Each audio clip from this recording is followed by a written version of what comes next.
just going to start off with an introduction. Welcome to the Cool. Conscious Broadcast. I'm Cool. Danielle Kane, and I have an amazing guest today, the mystic, the mentor to many, the magical Connor Kees. Oh, Didn't that make you so happy? yeah. Welcome. Yeah, thanks. Hey. Hey, thank you for Um, being with me today. it's good to be back. Yeah. Yeah. So I love that where you and I begin talking as sort of a preliminary to the interview, and then we say, wait, should we be recording? And we're just like, yes. So go ahead and hit record. And you're like, all right, welcome. Hey, so what were we just talking about, Danielle? Well, we were talking about Hmm. your current circumstance of feelings, and you were describing how you connect with them. And then we kind of were sharing differences about Yeah. feelings and experiences and lessons. And Yeah. then we hit record. So, It's interesting how we kind of form these beliefs about our reasons for being here, mm-hmm. and there's kinds of systems that we craft in thought of of all kinds of metaphysical explanations and assumptions about the meaning of life, about at least in our circles and for the purpose of this podcast, we've got these spiritual but not religious and new age kind of uh, cosmologies and ontologies of spiritual evolution and ascension, and the idea of Earth School, the Mm-hmm. idea that we are here to dispel shadow in some way, and whatever. So this kind of was unfortunately often seen as a battle or a kind of war that we're waging against the lesser parts of ourselves, the lower vibrational, so to speak, Mm-hmm. aspects of ourselves, which I mean, I would just say the parts of us that don't feel good. Yeah. That's how I would qualify that, right? That there's kind of like a mission, and a kind of battle that's being waged to dissolve this stuff and to be lighter, to be higher vibrational, to ascend, to evolve, and to bring in a kind of I'm just going to be hyperbolic here. I'm going to be, depending on people's belief systems, potentially inflammatory, and that is to say, a kind of what in my idea is a repackaged uh, Christian rapture, which Okay. is the kind of, and New Age and Christianity are in absolutely inextricably linked in their founding, right? So we can talk Okay. about Sweden, Swedenborg and all this kind of stuff. So it's all like New Age has Christian roots, and that's a fact. So um, yeah, so we've got like Earth School and the ascension from a 3D to a 5D new Earth, and there's the bifurcation of timelines, just like the Hopi prophecy and all this kind of stuff. My observation about the nature of consciousness is one, that it does in fact seem as though the nature of the mind is such that we cannot do any other than craft stories, right? So insofar as I have chosen to take this roller coaster ride of being human, I seem to be uh, carrying around is not the right way of saying it, but there's this part of me which is conscious, which has this linear, limited, finite, spatial, temporal uh, orientation to the things that I think I perceive, right? Mm-hmm. And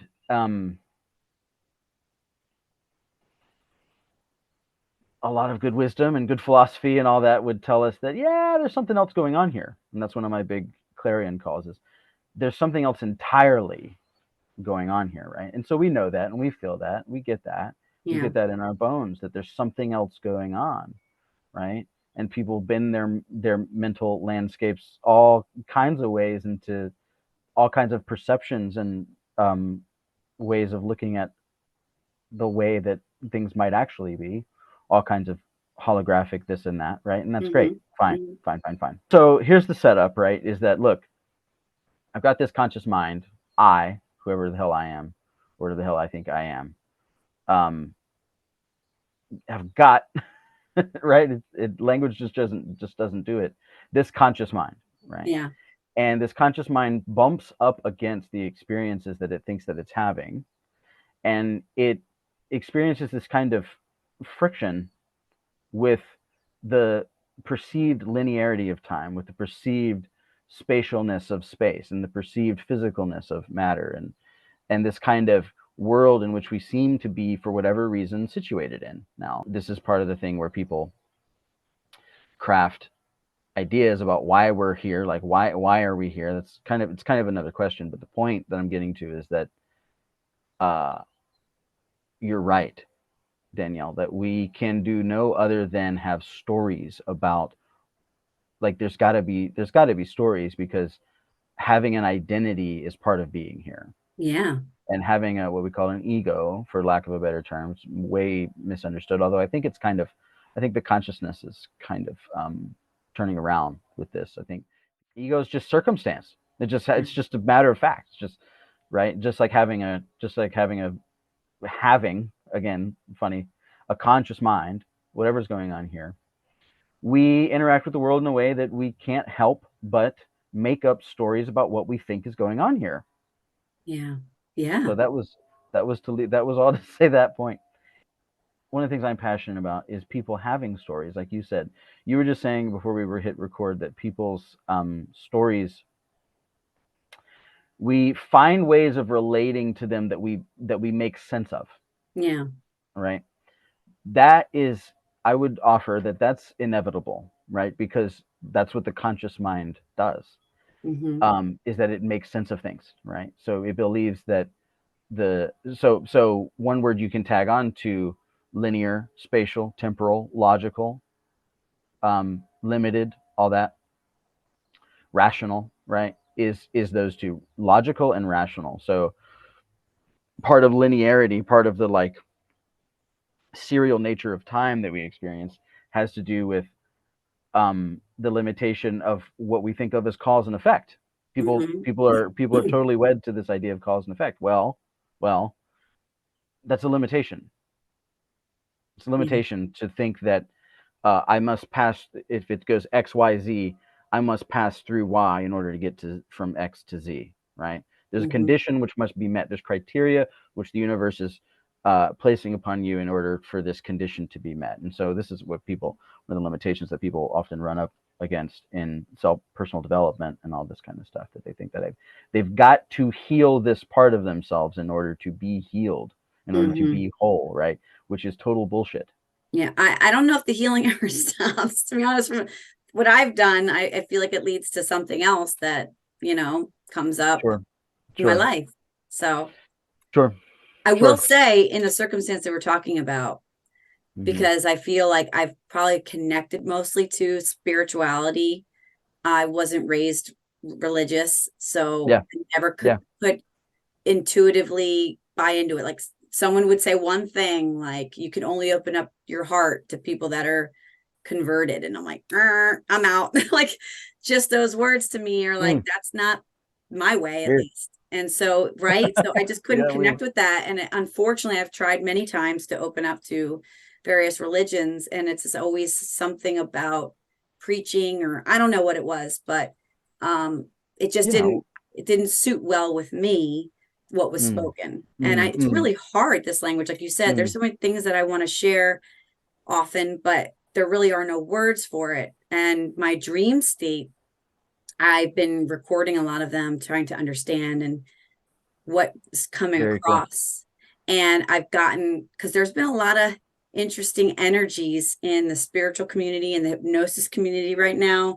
In general, I'm not going to get into details, but part of it was telling me vibrationally colors, and the colors are, I don't know, I don't really know how to explain it, but basically you're seeing things happen, but that doesn't necessarily mean that it's true. And I know that sounds so Right. simple and strange, but somehow Sure. through that dream and the colors coming through were trying to show me, you're just it's presenting it to you, and how are you going to Right. go through that? Right. And it really is up to me of what I decide how I want to experience it. Right. So one of the things that's funny about that is that I am a preacher. I am a pastor. Hmm. I am an evangelist, Okay. you know. Organized religion is the isolationism of it and the limitation. In other words, they're taking Hmm. the divine and they're saying that these are the proper words and the proper means of expressing what we know to be the nature Right. of that which is holy. And Hmm. so, and of course, that's you can't do that. I mean that you can do whatever you want, but Right. that's not what we're getting at here is something mystical. And so what I'm out here doing is I'm preaching uh, the the virtues, so to speak, I guess, of the mystical mindset. Hmm. And a lot of that for me is about liberation. So Hmm. Christendom in the West especially can be like that, whether it's Protestant um, or uh, Western Orthodox, we'll say Catholic, Yeah. whether it's Protestant or Catholic. The thing about one of the interesting things about Orthodoxy is talking about Eastern Orthodoxy now is that Yeah. Eastern Orthodoxy is very comfortable with the mystery. Yeah. And you talk to the right Muslim, and you talk to the right Jew, you talk to the right Hindu, right, or other expressions of what we would call organized religion, and they get that their terminology for the divine is just the terminology that they have, Hmm. right? And they understand, they appreciate that what's going on here is bigger than their words, Yeah. right? Bigger than their means of expression of expressing the absolute, the infinite, the ultimate, the divine, the real, you know. So um, I'm in Hawaii, so the rain is, Is I it love kicking it. in? It rains for like 5 seconds, and then it stops, Yes. and now it's raining again, and it might stop. And it's like 73 That just stopped. degrees. Just stopped. It is 74. See? Yeah, I've been yeah, there during okay, that time. So I remember we'd be there, yeah. it'd be a beautiful day, beautiful temperature. It would rain for a hot minute and then stop. And that would be it for the Right, day. right, right, right. Right. We're entering the rainy season now. So last night in the middle of the night was absolute Oh, wow. torrential downpour. The sky had just turned upside down. The ocean, I don't know. It was just, I don't know. Incredible. So yeah, Well, tell me a little bit about what projects you've got going on right now. I am a true coach. So I mean, there's a lot of coaches out there, and one of the things that I think distinguishes me from a lot of coaches and coaching programs out there is um, the directness, right, that I bring to that kind of energetic exchange. Um, I love coaching. I'm extremely passionate about coaching. There's a lot of people in the kind of entrepreneurial space, whatever, who come to find after years of engaging in one-on-one work with people where it's like, actually, no, I either want to do groups, or I don't even want to be the person to hold that kind of space for someone to be their coach and all this kind of stuff. And have only come to find that that energy in me has deepened. So I'm a true coach, and I love coaching. So I work with people one-on-one. I work with entrepreneurs, I work with executives, but recently there's been a move to working with organizations. So working at the organizational level, because I see us, I see one of the problems that we have is where Hmm. people place, they try and project the order which they think needs to exist in the world, and that if it didn't, that everything would just crumble away. It's like this Lord of the Flies, Yeah. right? It's like we've been given, you with me? Yeah, Yeah. given this story and inherited this kind of myth of the brute savage, which are all, of course, inappropriate terms, but like the we would all it's such a ridiculous idea, right? That we would all kind of degrade into for, again, lack of a better word. I'm just using the word that's often, this term is not respectful, but savagery. That's not a politically correct term, but that's kind of like the uh, was it Rousseau? Um, and some of the ideas that they used to justify the formation of the American state and stuff like that. You know, you Mm. got your Hobbes and your Hobbesian, all that. Anyway, um, the Lord of the Flies, basically, right? So people, and that's just control and fear, right? So Yeah. people project onto all aspects of life, including the organizations that they've uh, erected to accomplish something good, accomplish something that they see as they have a passion, they have a mission, they have a vision, they have values that they want to see expressed through them in the world. And what they Mm. do is they uh, muck it up, they biff it by uh, not allowing enough freedom, right? So and we can, I really love the quantum, the physics metaphor for this, degrees of freedom. The more degrees of freedom in a system, the more opportunities that system has to behave to meet its needs in ways that in a nonlinear way that we might not expect. And so we call this, like, followers of Abraham or whatever, we call these just cooperative components. We're allowing the cooperative components to come together in a way that is divine and synergistic and real. And so I've begun to work with organizations in that capacity. That's really neat, though. I love the Yeah, fact that, you know, someone might think because the corporation or the competitor next door is doing this, we need to stir something up inside, like kind of compete internally rather than being mm, collaborative. I felt that energy a lot when I was Lord in of the corporate Flies. Yeah. America. Mm-hmm. Yeah, and often I was confused because I'm like, isn't the mission supposed to be like to support your vision and like us to be collaborative and supportive? And Yep. I just didn't feel this connected. And it Yeah. was Yeah. a lot of organizations where it felt like almost like you had to divide and conquer a little bit. But what are we doing here? We're ultimately here to support you, and we have to be collaborative. Yeah. Yeah. So I think it's really Yeah. great where you're seeing people like, no, we don't have to do that. There's a much better way. And so, Absolutely. The ability to people explicating in their writing or their philosophy, the ability to work at that level is absolutely nothing new. I mean, we could take a scriptural, or a Taoist, we're talking thousands of years. We've understood this. So, yeah. and that's there. That to me is just evidence that we do understand this at the unconscious level. We all know everything. We lose track is because of this conscious mind, which believes that the only way for it to survive is to be working in the realm of the things which it naturally um, perceives as real, right? So what are some Yeah, strategies that you use in companies that are struggling? we get everybody in a room and we Yeah. say, "Hey, does this feel good?" No. Ah, really? Do you believe that it's possible for you to achieve your mission, to have results that we can, because we can be results oriented with this? That's just the anima. I'm sorry, the animus. That's just the animus in us wanting to, in other words, our masculine psychological aspect, the kind of yang component of it is the conscious mind. So the conscious mind, which wants to get things done, it's possible to work on that level, but also be honoring the part of us which doesn't have to know a damn thing about how any of it's going to be done and can actually just trust.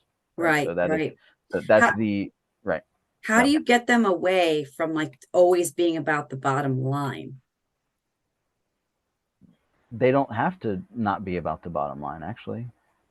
I mean, like that's because we want people to do what actually feels good to them, and it's not my position. I'm not here to dictate what that is for anyone. I Yeah. mean, sometimes a company being about the bottom line is a means to an end, right? It's Right. a means to an end, and that's fine. That's fine. Okay. Yeah. Does that make sense? Does that Oh make yeah. sense? So that's why that's just some of the work I've been doing lately with organizations, and of course it's way more in depth than that. But Yeah. everybody talking on the same um, wavelength, simply about how they could be showing up, and trusting that their gifts will be utilized, so to speak, will be, because that's what life is. Yeah. The universe, life just wants to, God just wants to use us for our gifts. God is just expressing itself Mm-hmm. through our fingertips. All your experience is, the Srimad Bhagavatam says that that all of this is for the pleasure and play of the Lord of Love. Yeah, I agree. All of it. So, all right, Danielle. So if we agree, let's circle back. But there might be other things, belief systems on top of that I believe. Great, great. I want that for me because so my passion, talk about being there's other, by the way, there's other projects. Maybe I can talk about it, but we're just Yeah, gonna what focus. we got time. Yeah, sure we do. So the I want people's belief systems, right, to grease the wheels for them. One of my mottos is, like, there's a way of being in this world which greases the wheels, Yes. and in doing so, we can appreciate that all experience is this invitation back into back into something which feels good, back into something which is fun, back into something which is expansive and enjoyable. And do children sit down at a computer game to get better at it, to gain skill, to improve their proficiency, to learn and to do all this? Yes, they do. Yes, they absolutely do. But I'm also willing to bet that a child who's intrinsically motivated to do whatever the hell they want with their time and to have fun, I'm willing to bet that they're not going to do that unless the growth mindset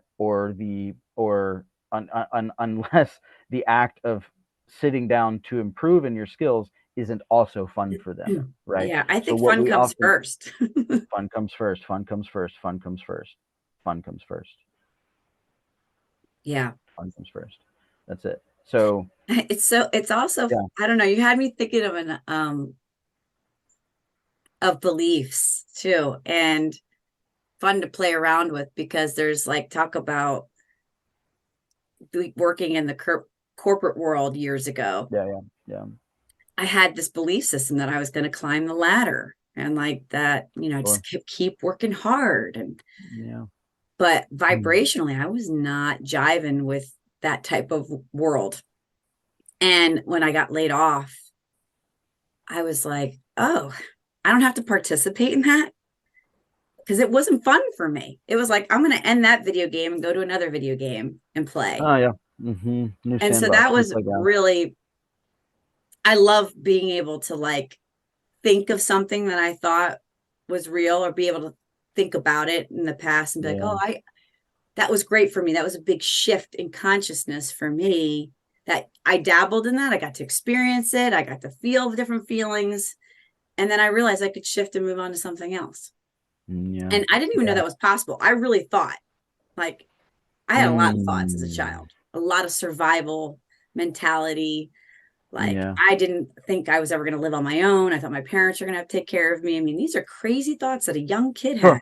Maybe I Sure. came into the world with these pre-programmed thoughts. I'm not quite sure, Doesn't but matter. it doesn't matter, right? And now I revisit a lot of these things that are still sometimes there. It's part of personality. It's part of my traits, but it's really interesting to see as an adult, right? Because we're all still children. Like, you never really feel like, my consciousness doesn't feel like a 41-year-old. My consciousness still feels very much the same, but it's shifted a little bit, right? But I have forgotten to play as much. Like, when we were kids, we're not thinking about that. We're just enjoying life, until we're set Yeah. down to be like, hey, you got to start doing this, and you got to do it this way. And I know I That's got the ripped at thing. one point in my life where I felt very much free. And then I got kind of sucked into this place where I had to really focus. And it just was really hard to focus in the way that everybody else was. Yeah. Um, but I just didn't really understand. I really kind of thought it was only one way. And as I've gotten older and like kind of dabbling into various things, it just keeps getting more exciting. Like you said, keep Good. driving. And if something pulls you into a belief system, and maybe for a while that's what you got, but maybe you're supposed to sit with that for a while, and then maybe it changes. I'm very open Exactly. to change. Exactly. Exactly. So what I would offer is that if there's a belief um on top of I don't know, if there's a belief in there that this belief serves me now and it's right for now, and that I'm doing what's in front of me. Yeah. I'm doing what's in front of me. Then my anima and animus are rightly situated, and I'm not trying to have the conscious mind kind of like lay out a detailed plan for Right. all of about how I'm going to achieve these things which I believe require my effort. Right. That's different, right? So in other words, like, I can play with this belief for now because I am divinely held. Mm-hmm. And saying that I'm divinely held is a massive, massive, massive understatement. Yeah. Yeah. Yeah. Yeah. And like you said, divinely held too. I don't think I ever really knew what that was or believed that I was like until you go through, I don't know, I would say like shared experiences of, I don't know, going through something so bad and you think life's over, right? And then when you go on the Yeah. other side, you're like, no, Yeah. it's perfectly fine. Mhm. Well, and what I mean is we were talking a little bit about your circumstance, some things that were going on, and I was Oh yeah. instantly reminded of my trip around the Right. Right. country. Right.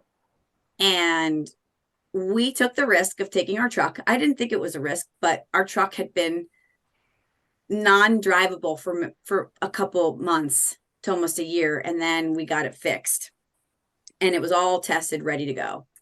And I Cool. even told my husband, I'm like, "Do you think this can be drivable?" He's like, "Sure." All right, yeah. So we're get halfway through our trip, and then we're about to enter the Moab desert, Love and it. the truck completely dies on I us. love it. Yeah. Yeah. And we drive into, thankfully, we could like literally like roll into a gas station, and 5 feet in front I of love us, that. I love it. five Yeah. feet in front of us Yep. is an Hmm. RV site, but it's closed.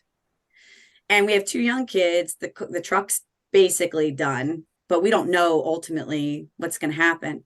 And it's freaking hot, like 100 degrees. Kids are crying, like, oh my God. And this is where I knew that some of the things that I've worked on myself personally, I Hmm. normally would freak out, get pissed off at Brian, be like, we should, da, da, da, da. But I was like, everything's going to be okay. It's Yeah. okay. We're good. Yep. We Yep. got this. Yep. We got a Yep. generator. We got all this stuff. Normally, I would not have. I would have been like the exposed nerve that freaked out and got really pissed. And then the next day, Brian's like, well, maybe we'll just buy a new truck. And at first, I did. I went back to that person and was like, we don't need a new truck. Why do we need a new truck? Like, no, you need to go look around. And I did. I got all like that. And then he reached out to a bunch of places and basically wasn't having it. We did end up buying a truck. But it took me a moment, it took me a day to be like, you know what? I had to kind of go through that reaction. That was an old reaction, that pattern Yeah. of fear, Sure. of a Sure. fear Sure. mindset, of Sure. lack mindset, kind of like you're talking about Abraham Hicks. And I'm like, and I don't, I just needed to recognize it and realize that, we're taken care of, we're held by the universe. And, the Hmm. rest of our trip was beautiful, but Yeah. it showed its face along the way. We Sure. definitely had those obstacles along the way, Sure. but it's a great story to tell. Yeah. And Yeah. It is. I always Yeah. It tell is. people he would have never gotten a We're truck unless he drove it into the sunset in the desert and it died. right. So yeah. And we're always surprised. Speaking of Abraham, surprise and delight. We are surprised and delighted even out of about the conditions, which is Yeah. so funny, right? About the conditions which appear to us, which seem to take all the pressure out of the whatever component within a belief system was being pressed upon to cause the thoughts which cause the negative emotions that we don't want to be feeling anyway. Yeah. And so we're always surprised about how that just manifests. I'm going to give an example from what we were just talking about, where I was a little, um, I've been peeved lately that some of my off grid systems here have been uh, misbehaving. and you know, my 12-volt system was totally shut down um, before we were recording, and I was like, you know what? In fact, I was afraid my inverter wasn't working, so I left it off, and then I turned it back on, knowing that, or hoping, expecting that it would work well enough so that it could turn the Wi-Fi router on, the modem, and so I could plug in here and have some internet for us to talk. Yeah. Other than that, I was expecting. I'm actually like totally powerless and off grid. Other than that, Yeah. and well, not just off grid, powerless, right? So Right. what happened was I turned the inverter on and stuff, and I wasn't sure why it wasn't my 12-volt system wasn't working. Um, uh, and I grabbed my tea, and you know, I usually make tea before an interview like this, and so I set my tea down on the floor here next to me. And the second I did that, right as you and I were just signing on to begin talking, getting in the Zoom room together, my pump started working. Yeah, and I was like, "Oh my God, do you hear that? My pump is working." Yeah, I You heard it know? the first time. Yeah. So, you know, the funny thing is that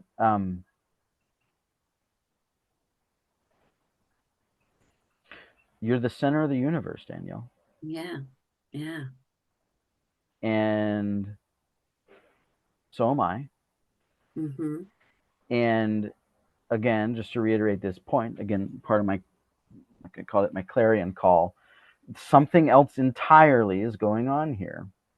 Something else entirely from what our senses tell us, from what our conscious mind is kind of just always trying to grab onto and to to grok, because it there's something about it that can't grok what the unconscious knows. It can't grok what the unconscious groks, right? Your anima, the unconscious part of you, which knows everything, just knows everything. Yeah. People, and this is one of the reasons why I take issue with the ascension-based evolutionary, spiritual evolutionary philosophy of the purpose of being here, like the kind of reincarnational perspective as well. Part of the reason why I take issue with this is that a lot of people's it doesn't make sense, right? And so here's why: the when people come back, some of them, not all of them, but we have really good evidence that a lot of what people's experience of the other side is, when they come back from near-death experiences, is they say, "Look, there's no time, right? There's no space. There's no Right. nothing like that, right? And so there's also no separation. There's no unity. There is consciousness. So you do see things and like perceive, and there is some sort of locus of perception, so to speak. There's still a thinker, Right. somehow, but it's not what you think it is." And so, um, what people say, and people do the same thing just in the waking life of a lucid dream or of samadhi or something like that. What they do is they say, um, "Look, I knew everything. I didn't have to read an You had to information in a become an book in ascended order." master or anything? All they had to do, Danielle, check this out, in order to have all knowledge available to them, right? So that they say, I didn't have to pick up a book Yeah. and read the words in order to remember the fact and then know it. Mm-hmm. All information of all possible everything of all time, right? All of it, all of it. All you have to do is die. Right. So we say things like, I just realized I capitalized the first E in my last name. I did. I Uh, like that kind of oh, you do? keys. Great. Thank you. I'm glad you do. That's awesome. So all you have to do is die, right? So this idea that you can even take with you, we say like your money can't take it with you, your whatever can't take it with you when you go, all this kind of stuff. What makes you think that the information or the evolution or the spiritual or the knowledge or the like all the work that you've done, the work that you've done to dispel these components of your shadow that you seem to have believed are true about yourself in this incarnation, which you took very willingly, this roller coaster ride, which you took only Mm-hmm. for fun, and then because of a kind of new age spiritual but not religious milieu of ascension and evolution on the spiritual plane, you then believe that the work and the effort and the alchemy and the everything that you've all the blood, sweat, and tears that you've applied to integrating your trauma, which is just a falsehood. Trauma is just a misidentification with what it is you actually are, right? So, right. So, what makes us think that that doesn't go for information, for knowledge, for learning? Mm-hmm. Yeah. You don't have to ascend while you're here. You don't have to evolve. You don't have to learn. You don't have to grow. Growth and expansion is what your soul is. In fact, it's the only thing that nature and life and existence do. You Yeah. plant a seed in the ground, and what does it do? And gross. How? What does it use to grow? You need water, Yeah, light, yeah. love, Soil. soil.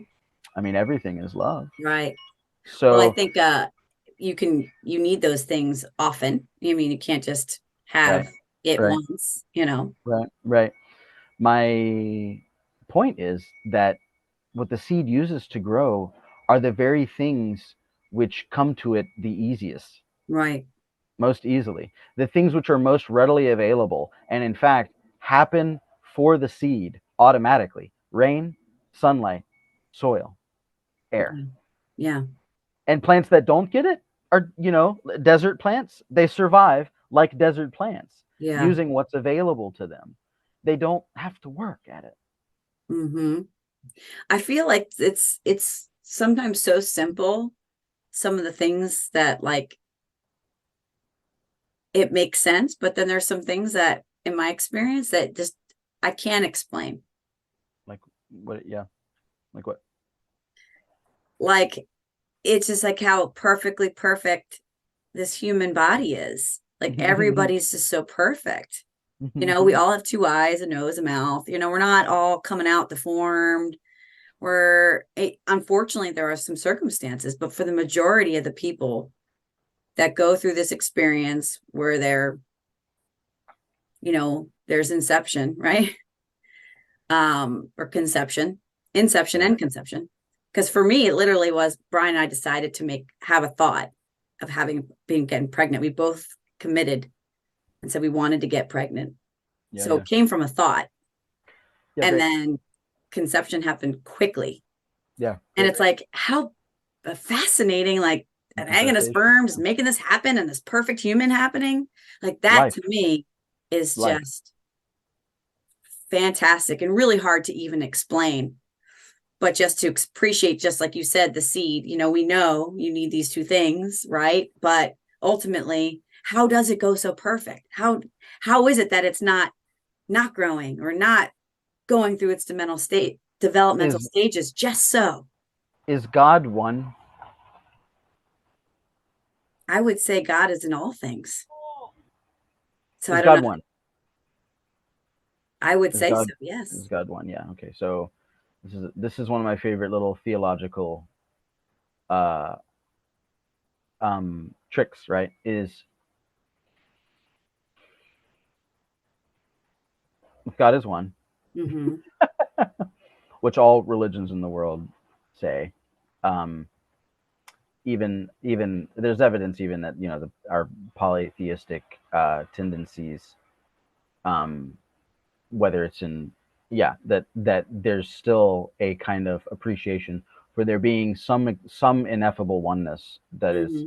that from which all these things spring, right? So, um, if God is one thing, how is it possible for God to create anything which is not also God? Right.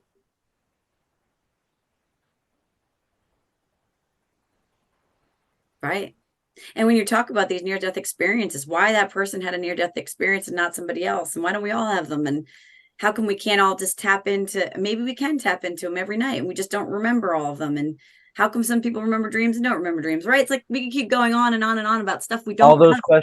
All those questions are hows. Yeah. You don't need to know how. Right. Well, I realize you really don't know anything. Yeah. And here's the paradox for you. You know absolutely everything. You know absolutely everything exactly at the same time. Amen, sister. I know nothing and everything at the same time. That's exactly right. That is exactly right. Right. And that's where we sit. That is the nature of this roller coaster ride that we And chose that's to when you be say, let's go on. have fun and play some pickleball. Oh my God, yes. I just played for the Oh first my God. time with a friend. And it was so fun. I love it. I haven't played pickleball yet, but I've heard all sorts of things It's like about this it. new age up and coming thing. And I'm like, Yeah, oh, yeah. it's so easy. It's just easy. You just get a couple rackets, and my kids would love playing Hmm. too. So Yeah, a guy invented it for his kids, right? Or something like is that. Like that he it? I invented don't know. I pickleball. played years ago Yeah. in like high Some school, like gym class, yeah, but it's a lot of yeah. fun.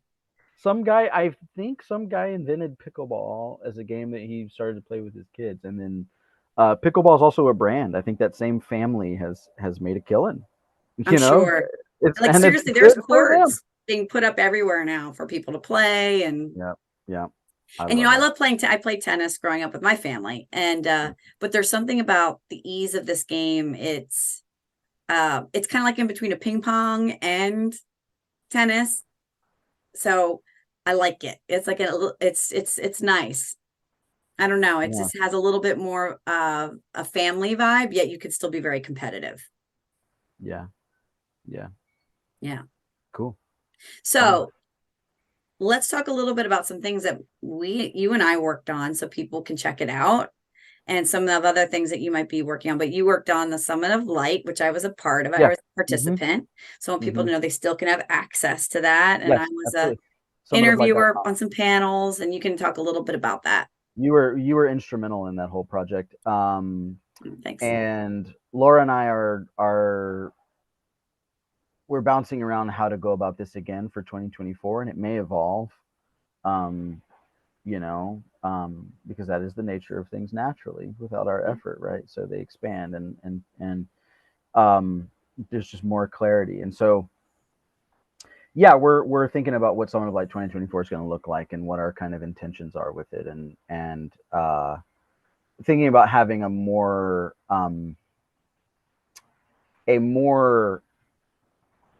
focused container. We'll Hmm. say it something like that, right? Yeah. Yeah. So Although I big, really enjoyed getting to know some amazing people. I of think of the course, gathering yeah, of the conscious minds or something. It was really cool to exactly. hear everybody. I know. I think it's I I love it. I love community organizing, Yeah, that was and so great. it's one of the reasons why this kind of So we can look to hear some came more into details fruition. about potential Summit of Light for 2024, maybe Yeah, 2025 when you're ready. and in the meantime, just go to summitoflight.com. Mhm. Summitoflight.com. You can still, like she says, get full access to those. When you sign up, you get 48-hour access free, and then yeah, so you get free Awesome. 48 access to all of the videos. And then once you become a member, then you get the bonuses and all that kind of stuff. So you get the bonuses. You get free gifts that come with your membership that are discounts. I think you're even on there offering discounts for your services and all kinds of stuff. Yeah. So yeah, so summitoflight.com. So what's going on basically? What's Yeah. what's happening is Laura and I are working on we have founded what we're calling the Institute for Mystical Medicine. We're talking about Laura Rose Gage here. Hmm. She's my partner, business partner in crime. And so, you know, we as acupuncturists, because Laura and I are both professionally trained, licensed acupuncturists, and um, we're herbalists and acupuncturists and all that. I've been an herbalist for over a decade. I've worked in the health food industry. I've owned health food stores and all this kind of stuff, right? So, working in that kind of wellness and natural medicine capacity is very familiar to me. Hmm. It's not what I'm most passionate about, right? Um, you can give someone a placebo and say, this is a placebo. There's nothing in it, but it's for your diabetes, Mm, right? It's called an honest placebo or a transparent placebo. interesting. They're now doing They are transparent doing placebo this? studies. Yeah, this is actually Who is old this? news. Who's doing this? The medical industry or just other people? There's all kinds of researchers that have been doing this. Okay. Mm, This is actually old news. What a transparent placebo is, right? So, um, yeah, um, hmm, right. So I can give you a sugar pill or a water pill or a nothing, and say there's nothing in this. It has no active constituents, no ingredients, no nothing, but it's for your diabetes and your A1C and your diabetes. Your is alleviated, right? Right, because life, because something in you, because of the way that things are when we get out of our own way, when we allow mhm, ourselves to believe the things which are naturally in alignment without mhm, our effort, mm. Love it. period. Right? So, the Institute for Mystical Medicine is our this is our kind of way of evangelizing and getting out there the message that look, what we don't want is necessarily Reiki practitioners or all this kind of thing. We think that there's a lot of what we call, I've sort of maybe not so affectionately termed it spiritual allopathy, Okay. spiritual allopathy. Okay. And so if my approach to making you well is convincing you or even offering you the belief, the idea that you, let's say you have, you and I have talked about this briefly, Danielle, that you have entities, that you have bad vibes, Hmm. that your ancestors are unwell, that there's channels that are underperforming, that your chakras are out of alignment. If I, it's no different than what Western medicine does, Hmm. right? In other words, there's a way in which energetically or spiritually, it doesn't matter what the substance of it is, there's a way in which you are broken. Hmm. And like we talked about the linear causal nature of things, if XYZ, if I need to go through Y in order to get from X to Z, Right. then I'm functioning in this realm of cause and effect, which does not allow the fullness of what is possible and present for me in this moment, right here, right now, period. Hmm. Hmm. And so at the Institute for Mystical Medicine, we're going to be partnering with organizations and with practitioners who are interested in our philosophy. I mean, what we're doing is we are uncovering the root of Yeah. all healing, and so again, there's something else entirely going on here, and to the extent to which an astrologer or a Reiki practitioner or anybody who is working in this capacity in the realm of the healing arts and is out there peddling the idea that their modality is a fix for the thing in people which is broken, Hmm. Hmm. right? Or that this stage or this thing must be dispelled, must be remedied, must be nourished, Hmm. even a positive kind of soft like must be nourished, right? In Chinese medicine, we have all kinds of allopathy. I mean, Chinese medicine with the influence of TCM and also, truth be told, Chinese medicine has its roots in demonology, right? Hmm. So the idea that you need to be depossessed of the spirits or entities which are plaguing you. No, our nature is infinite.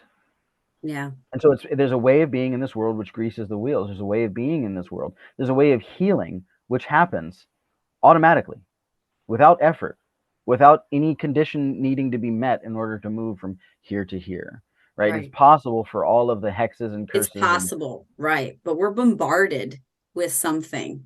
Like you look at your what? typical What human, you mean? Yeah. like you said, the diabetes, somebody's Hmm. Hmm. plagued with illness. Really. I mean, I have tons of family members, unfortunately, that are very sick, with Yeah, other yeah, ailments like cancer, and we can talk about that as being a frequency, right? And we all right. are energy. But to the point that I can be in agreement with you, I do believe that there is something going on here. I'm always on the path of, and this is one reason why I practice the work that I do, is I never actually take the role of being the healer. I Good. allow to open the space Sure. Yeah. for the Yeah. information to come forward for what that person needs.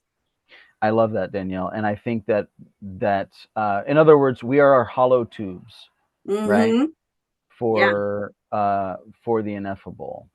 And so I think that there's a lot of I love that that's how you operate. And I think that there's a lot of lip service paid to this idea in the healing arts and in Yeah. the new age community and the spiritual, not religious, whatever, what have you.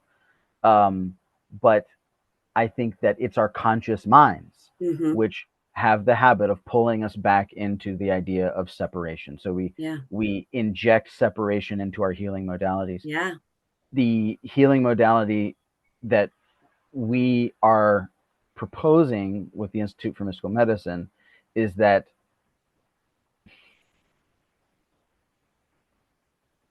all right. So Liu Yiming, one of the greatest ever Taoist alchemical philosophers of the ever, one of my favorite, and he's early. I think he's 18th century and stuff. So his writing is actually really late um, in this tradition, and he has a quote that I think sums it all up, which is that uh,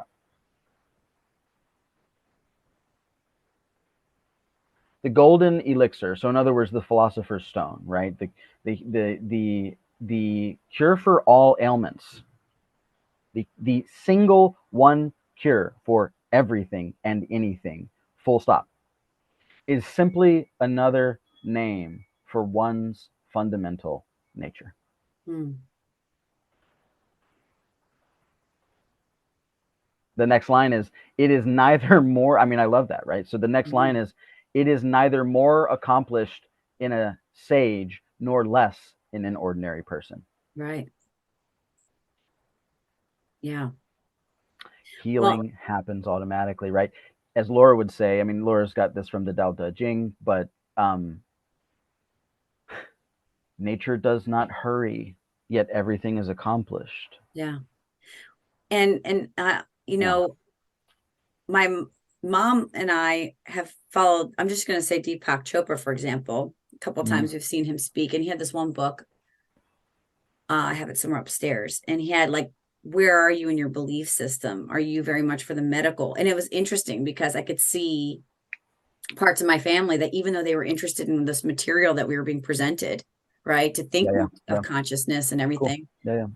but it still had belief systems where people wanted the medicine and they believed that they had to go there. And then they had the in between. Well, I'll go there every once in a while, but you know, Yeah. you You know, know what's I yeah, and then there's ones where it's like I can completely heal myself, sure. and I do think there's like a stage of some sort.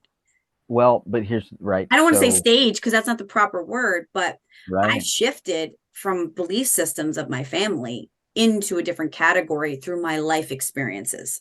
You just did what was meant for you in a way that was Yeah. perfect and ideal. Yeah. And the thing which is going to heal someone the most is the thing which they believe will. Yeah. Right. Right. So right. So this is a signal to what's possible.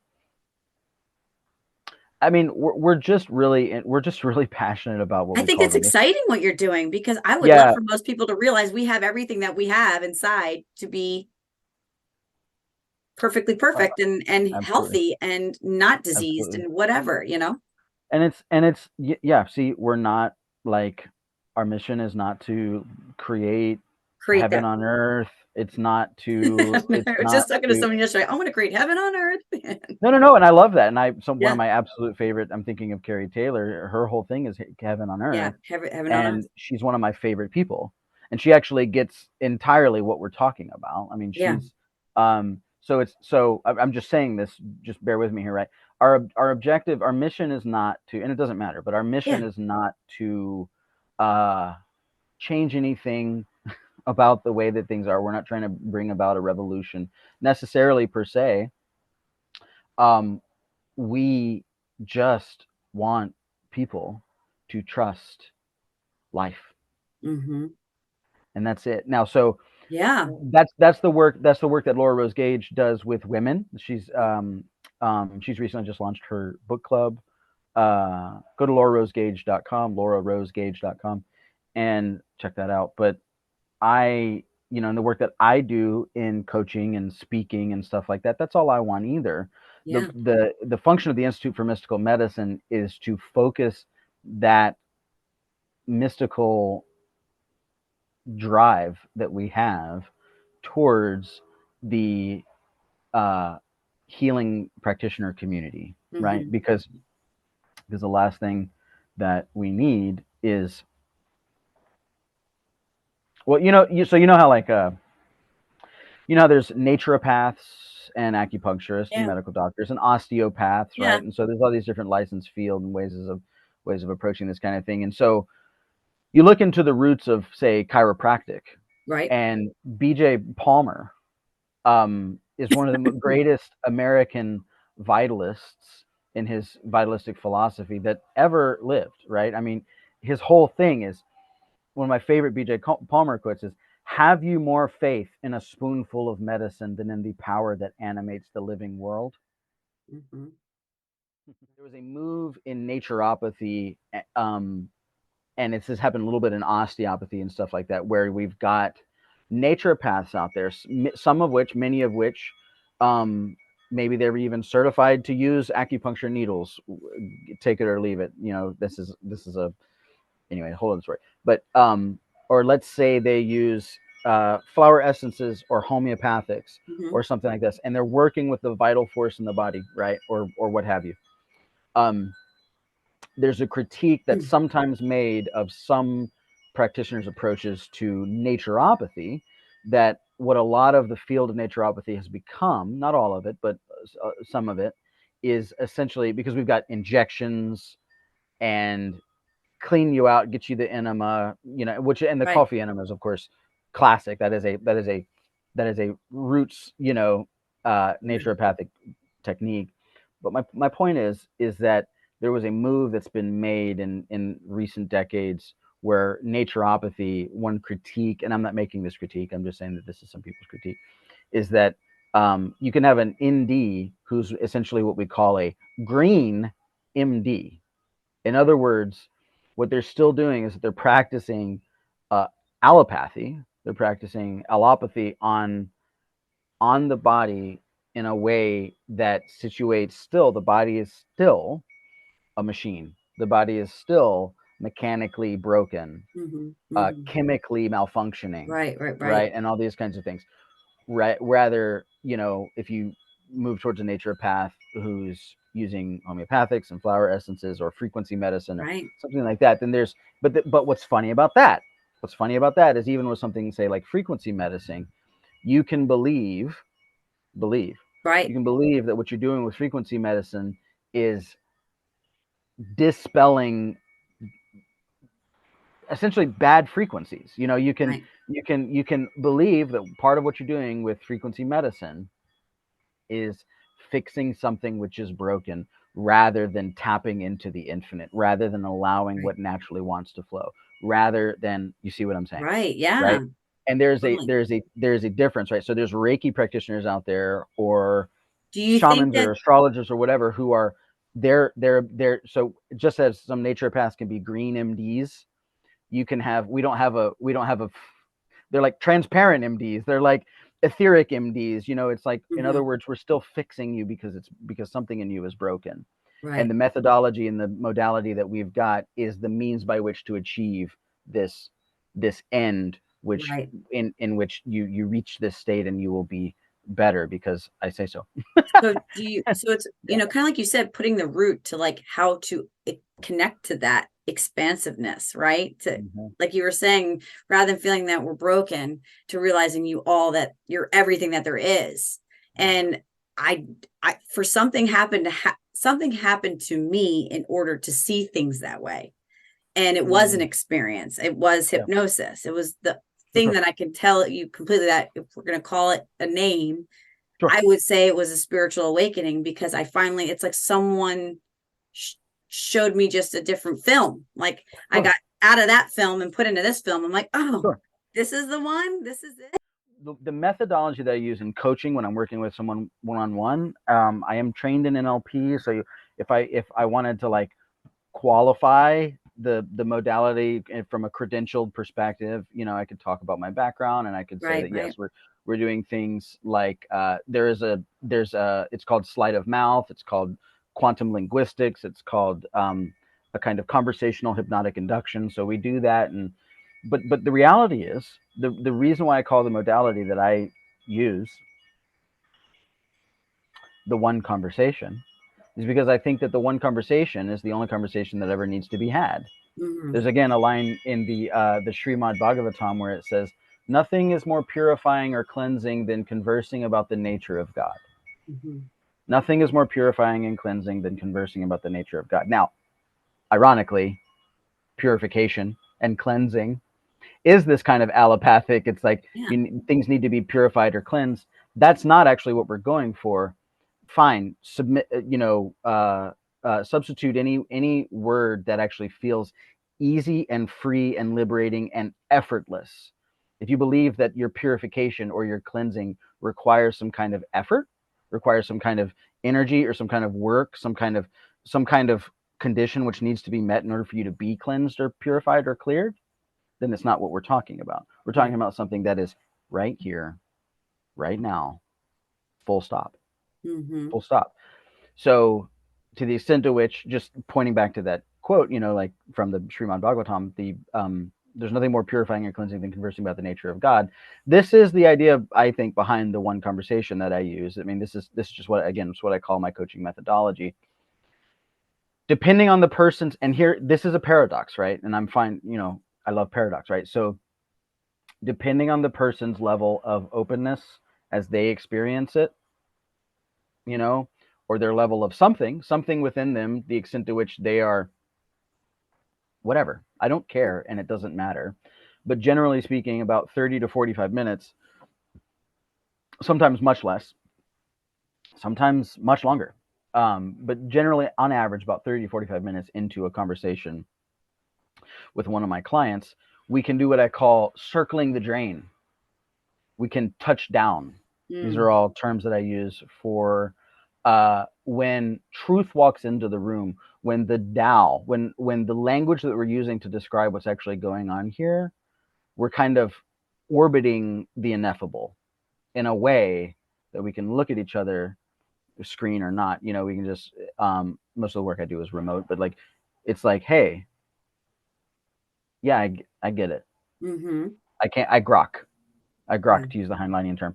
I can't explain anything about any of this, but something in me knows that I know, and that's enough. Yeah. It's that simple. Yeah. I wish some people cared about that. Sometimes we're like, no, what does that mean? What do you You mean? know, I know a What do you lot mean? of stuff, but I can't explain why. It's just a knowing. And Mm, I don't know if you mm, get mm. that, but Well, what I'm talking about you knowing is that you know you know why you're here. You know where you came from. You know where you're going. You know that faith in whatever occurs to you and whatever shows up right in front of your face and invites you to participate in it in a way that feels good, that's your next step. And mm-hmm. that's the only action which needs to be taken. Right. That's good. That's what we That's what know. it's all about. Yeah. That's what we know. Yeah. Well, I think it's exciting. I'm really looking forward to seriously, I'm looking for Yeah, yeah. I'm looking for more information from you guys to be able to Yeah, post yeah. out. If you do you have like it already Yes. So launched, or you right now our website's being worked on. It's in the preliminary phases. And okay. thank you for inviting me to say that, because there is one more component about the Institute for Mystical Medicine that I'd like to talk about, and that is briefly that for practitioners of the healing arts, it can be anything. It can Yeah. be anything. It's pretty broad. Practitioners of the healing arts, whatever. If you're interested in this philosophy, if you're interested in integrating the mystical mindset into your way of working with people, then we are offering scholarships, right? So that involves talking to us, that involves kind of an interview process, right? And if we find that it's a fit and that that it would feel good for both of us, for you to advocate on behalf of the Institute for Mystical Medicine, then you can become a scholarship recipient. And so if there's other training that you want or something like that to advance your practice in what you're doing as a practitioner of the healing arts or as a kind of spiritual entrepreneur or whatever it is, we are actually offering scholarships. So to learn more about that and how to participate or just become a member or whatever, we're also working on courses, some of which the introductory to those courses are going to be free. And then it's going to be a donation based, because this is a charitable nonprofit organization. So we are going to be offering some courses for free. And then there's a minimum, very affordable yearly donation that anything above that amount is going to contribute to the scholarship fund. Right. So that's how we're operating this thing right now. So go to mysticalmedicine.institute. Okay. Or mysticalmedicine.online. Either will work. But I'm going to write these down and I'll post them when I post this video too. mysticalmedicine.online, okay. mysticalmedicine.institute will take you there. And like we said, the website's in its sort of infancy phases, and so is the whole project. But we've got our eyes on certain practitioners and certain organizations to work with, and to kind of collaborate with, because we think that things like the Feldenkrais method and German New Medicine, or Germanic healing knowledge, or whatever you want to call it, and certain approaches to, like, say like quantum human design, whatever the hell, right? So there's, again, I love this, Danielle. I've said it like 4 times. There's a way of being in this world that greases the wheels. Yeah, absolutely. And that way is, it's also the medicine within us, which we can tap into when we talk to a practitioner of the healing arts, and that medicine is what we want our representatives, our practitioners, our scholarship recipients, our members to kind of be a representative of. And so, yeah, that's what we're doing. It's cool stuff, right? Oh, very nice. Well, thank you so much for sharing. And you're so welcome. Any last thing before we wrap up that you'd like to share to the audience? I love you. Yay! And I love you. We love you all. I love you. I love, yeah, that was to you and to everyone. If you're listening to this, and if you're not listening to this, I love you. Awesome. Well, I thank everyone for checking out this episode. And if you like this kind of content, please like and subscribe to the Conscious Broadcast. And we will be seeing you next time on another episode. Have a lovely day. Thanks.